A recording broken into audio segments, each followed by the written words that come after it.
Hi everyone. So today I just want to do a quick rundown of the roadmap for Recipe for Disaster because I'm going to reference this in my review video and I wanted to have this up so people can click on it and have a look.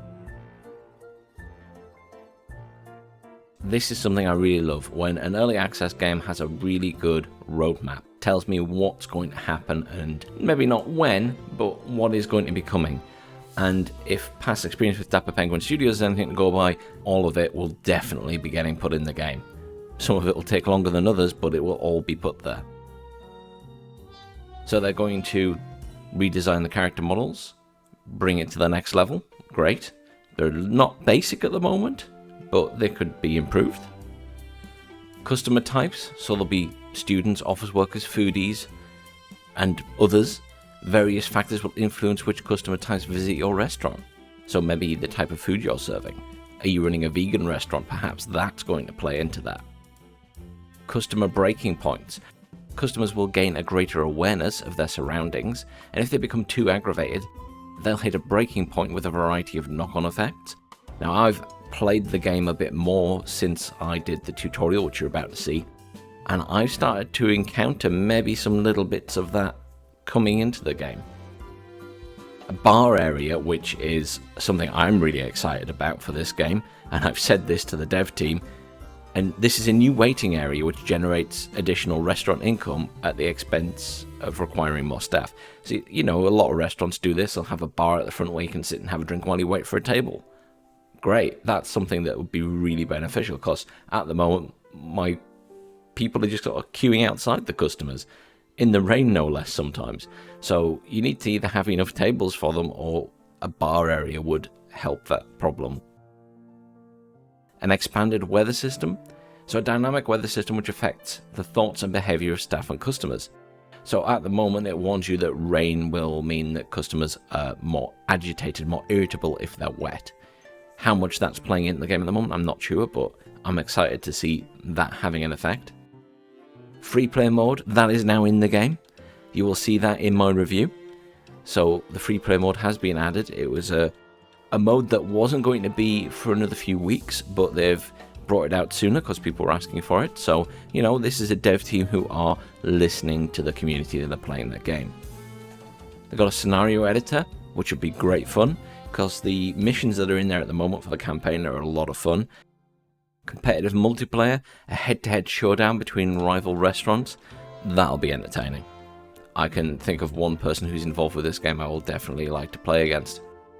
Expanded campaign, more stages and challenges to beat the expanded multi-stage narrative-driven campaign. So the campaign is, as you'd imagine for an early access game, not, you know, massively long, but there's a lot there. There's a good few missions to enjoy. VIPs, food critics, who can make or break your restaurant depending on whether or not you can meet their high standards. Now that just takes me back to Theme Hospital, when you had the VIP visits, although they didn't quite have the effect that they would make or break your hospital. Additional dynamic events, more unpredictable staff and customer events, which present you with difficult choices and situations to overcome. Now I've experienced a few of those in the game already, so adding more of those in will certainly add to the potential disasters you can have in this game. More disasters, frequent minor disasters such as dropped dishes, and rare and major ones including burst pipes and malfunctioning appliances. So at the moment, fire is probably the major disaster that can happen, but obviously the plan is for a lot more of those. Health inspections, the ultimate test in restaurant survival. Keep your restaurant clean to be rewarded or let standards slip and face punishment. So that'll be good. That's something that I think any management sim that's related to a restaurant or food place needs to have health inspections. Twitch integration allow viewers to influence the game by triggering different events that affect gameplay. Now I don't really stream on Twitch much, but I'd be willing to go back onto Twitch for some games, and that would certainly be a reason why I would do it.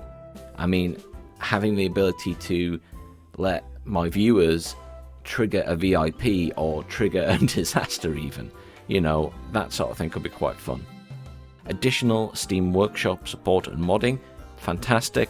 The ability to create or modify existing objects, thoughts, events, skills, personality traits, share them with the world, absolutely fantastic. Relationships, staff will cultivate relationships with one another, and they will grow to love or despise their colleagues. That's going to be a nice addition. I think, that will really not only change how they perform at work, but how you have to manage them. Are you going to leave two people who hate each other in the kitchen together? Are you going to have to sack one of them? Are you going to have to move one of them onto the floor to serve tables? And then staff objects, new interactable objects that keep your employees entertained, happy and productive. Basically a staff room. That's what we're talking about here, isn't it? At the moment, the staff go and stand or sit outside near a bench. That's the break bench. Adding in coffee machines as a suggestion, things like that. Maybe let's go old school style with Theme Hospital thinking and have a little arcade game for them to play on. Stuff like that. So that's the roadmap that they've got at the moment. Now, I can fully see that there will be other things they add beyond this, but that's what's there now, and I think that's a good chunk of content for this game. And I'm really looking forward to the bar area. And that is everything we have so far on the roadmap. I'm sure there's going to be more, as I say, but thanks very much for watching. Please do like, share, and subscribe, and remember to check out the game. The link to Steam is down in the comments below.